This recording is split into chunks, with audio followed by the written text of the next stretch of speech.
بسم الله الرحمن الرحيم. القرع الأخضر، آخر الإثباتات والأبحاث العلمية أنه يحتوي كميات من مضادات الأكسدة الحيوية التي خلقها الله سبحانه وتعالى، واستودع فيها مجموعة من الفوائد تستطيع أن تعيق تقدم الخلية السرطانية في مجرى الدم.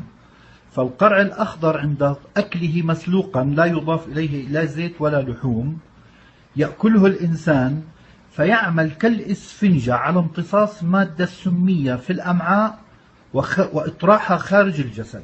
كما أن القرع الأخضر يعمل على تقطيع الأوعية الدموية التي تغذي الخلية الخبيثة في الجسم البشري، كما يمنع امتداد تقدم الخلايا السرطانية عبر مجرى الدم وانتقاله من عضو إلى آخر. فسبحان الله، القرع الأخضر الآن أثبتت الدراسات أنه هو الذي أشير إليه في القرآن الكريم عندما زرع وأنبت على سيدنا يونس عليه السلام عندما أخرج من بطن الحوت.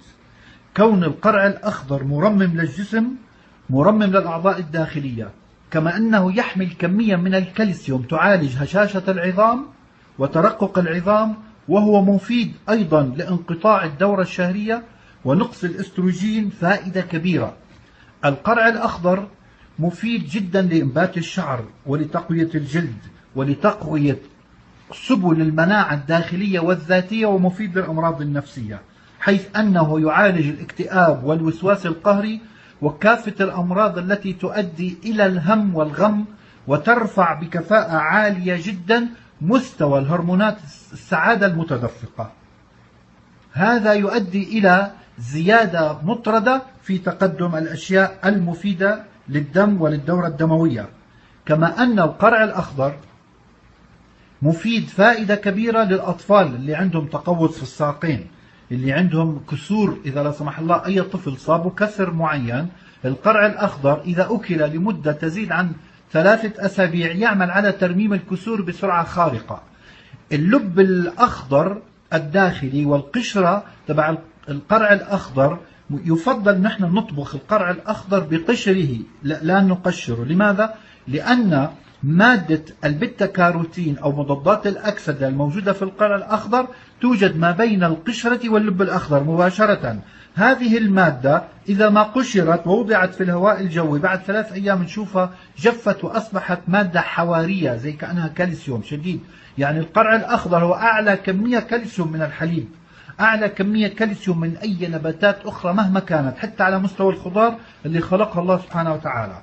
أنصح بأكل القرع الأخضر مسلوقا أو يطبخ مع بصل وجزر لزيادة الفائدة. يعني إذا قطعنا الجزر وقطعنا القرع الأخضر وطبخناه مع البصل بقليل من زيت الزيتون، لا نقلي بل نطبخه بقليل من زيت الزيتون، الجزر مع القرع الأخضر مع البصل، يصبح غذاء متكامل يقاوم الأمراض الخبيثة والسرطانية.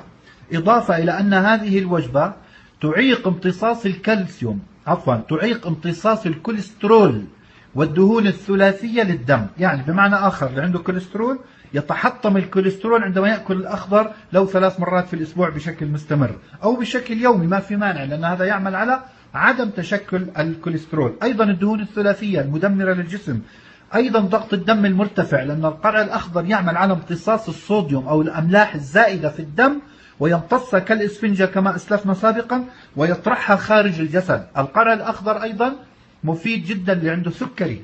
يعني أي إنسان عنده سكري مجرد أن يأكل القرع الأخضر مسلوقا كوجبة رئيسية، مش يعني يأكل لحوم ورز وما أعرف إيش وبعدين يأكل القرع الأخضر جانبها، لا، يأكلها كوجبة رئيسية إلى جانب ممكن السمك، ممكن خضار، ممكن سلطات. أكل القرع الأخضر يعمل أيضا على إنزال مستوى سكر الدم، يصير شكل متوازن، كما أنه يزيد من النشاط ويزيد من الحيوية. واللي عايزين يعملوا ريجيم لا يوجد أفضل من القرع الأخضر للريجيم، أي أنه يعمل على تنزيل الوزن بشكل تدريجي، ويعمل أيضا على اكتساب الصحة والعافية. أيضا يعمل على إيقاف تقدم الفطريات في المعي أو في الأمعاء. أيضا القرع الأخضر سبحان الله وصيدلية متكاملة، يعمل على إزالة القرحة من المعدة. بشرط أن يؤكل مسلوقا، لأنه يداوي الجروح الموجودة في المعدة، يداوي الجروح الموجودة في القولون. حتى اللي عنده إمساك شديد مزمن، اللي عنده تحوي معوي ضعيف لا يستطيع أن يخرج، اللي يخرج منه مثلا في داخله دم، إذا لا سمح الله مثلا الإطراح كان فيه دم، القرع الأخضر يوقف نزيف الدم حيث أنه يعمل على امتصاص ذلك. أيضا المصاب بالأشياء المرضية الجلدية، لأنه سيدنا يونس عليه السلام لما خرج من بطن الحوت كان مصاب بأمراض جلدية نتيجة بقائه 3 أيام في بطن الحوت، كان جلده متسلخ، يعمل على ترميم الجلد أكلا. إذ بحق أنصح الجميع بأن يكون القرع الأخضر وجبة رئيسية في ضمن طعامكم، وهذا كلوه وستدعون لي بإذن الله تعالى. معكم محمد عمر أبو راشد، خبير التغذية والطاقة من الرياض. شكرا لكم، والسلام عليكم ورحمة الله تعالى وبركاته، وأتمنى لكم الصحة والعافية والشفاء، وأرجو نشر هذه المعلومات للجميع لينال الجميع منا صدقة جارية لي ولكم في صحائف أعمالكم، إن شاء الله يا رب يا رب يا كريم تشفي كل مريض وتعافي.